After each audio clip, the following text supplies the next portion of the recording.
আসিফ মোহাম্মদ শান sir আপনার কাছে আসছে যে যেখানে ডক্টর রেসনাল মিলন ভাই যেখানে শেষ করলেন যে আসলে এই বিতর্ক এই ১৩ নভেম্বর বলি এটা কিছুই হবে না সেটা তো আমরা বুঝতে পারছি। আপনি বলছিলেন একটা প্যানিক সৃষ্টি করার যে প্রসঙ্গ ধরে এটি এবং এই তর্ক বিতর্কের মধ্যে যে আসলে কি অপেক্ষা করছে এর পরিণতি কি? ধন্যবাদ। আমি একটু আগে কয়েকটা বিষয় একটু ক্লিয়ার করতে চাই। আমরা একটু আগে গণভোট নিয়ে কথাবার্তা শুনলাম এবং যেটা হচ্ছে যে একই দিনে গণভোট না হওয়া মানে গণভোট আগে হওয়ার পক্ষে যে যুক্তিগুলো আমি একটু একটা করে প্রত্যেকটা অ্যাড্রেস করি।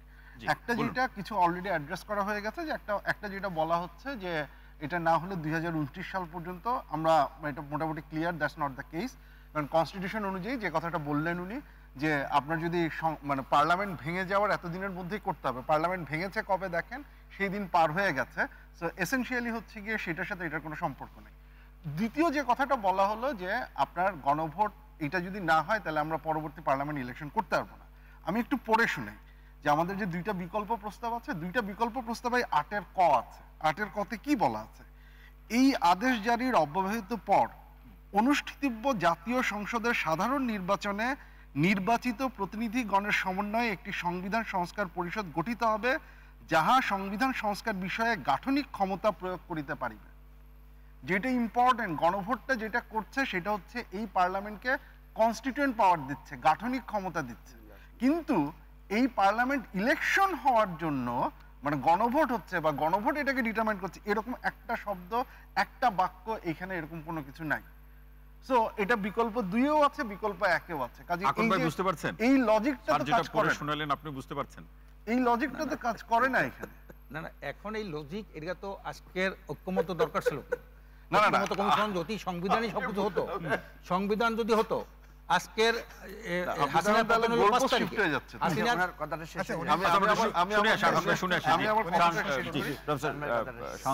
থার্ড যে বক্তব্যটা যেটা বলা হচ্ছে যেটা মিলন ভাই আনসার দিয়েছেন, ক্যালিফোর্নিয়ায় তারা যে ওরা প্রপ বলে, প্রপ যে ইস্যুগুলো করে যে রেফারেন্ডাম গুলো করে প্রত্যেকটা তো হয় ইলেকশনের দিকে মেইনে যেগুলো হয় বা যেসব জায়গায় রেফারেন্ডাম সিস্টেম আসছে।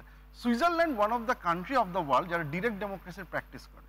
ল্যাটিন আমেরিকার অনেকগুলো দেশ তারা হচ্ছে গিয়ে অনেক সময়ই মানে হিস্ট্রিক্যাল এক্সাম্পল আছে নির্বাচনের দিন তারা রেফারেন্ডাম করেছে। এখন দেখেন কেন এই জিনিসটা গুরুত্বপূর্ণ, কয়েকটা কারণে। নাম্বার 1 হচ্ছে যে আপনি যে কথাটা তুষার ভাই বলেছেন যে এই যে সময়, এই সময়সীমার মধ্যে আমি এটা করতে পারবো কিনা। আরেকটা লজিক বলা হয় যে মানুষজন বুঝবে না, এই ব্যালটের সংখ্যা এত ব্যালট বুঝতে পারবে না। তাহলে আমরা ধরে নিচ্ছি মানুষজন এটা বুঝবে না। তাহলে যেই মানুষ ব্যালটের সংখ্যা বুঝে না আপনি এক্সপেক্ট করছেন সেই মানুষ ৪৭টা বা ৪৮টা বিষয় যেটার উপরে গণভোট হবে সেইটা কোনো ধরনের ক্যাম্পেইন ছাড়াই বুঝে ফেলবে। যেই মানুষ, যে সাধারণ মানুষ যে ব্যালটের সংখ্যা কয়টা সেটাই বোঝে না, সেই মানুষ আবার হচ্ছে গিয়ে কোনো ধরনের ক্যাম্পেইন ছাড়া ২০ দিনের মধ্যে পুরো জিনিসটা বুঝে ফেলবে। আপনাকে ক্যাম্পেইনের জন্য তো সময় দিতে হবে। সেই সময়টা যদি আপনি ফেব্রুয়ারিতে করেন তাহলে আপনি আসলে বেসিক্যালি পাচ্ছেন নভেম্বর, ডিসেম্বর, জানুয়ারি।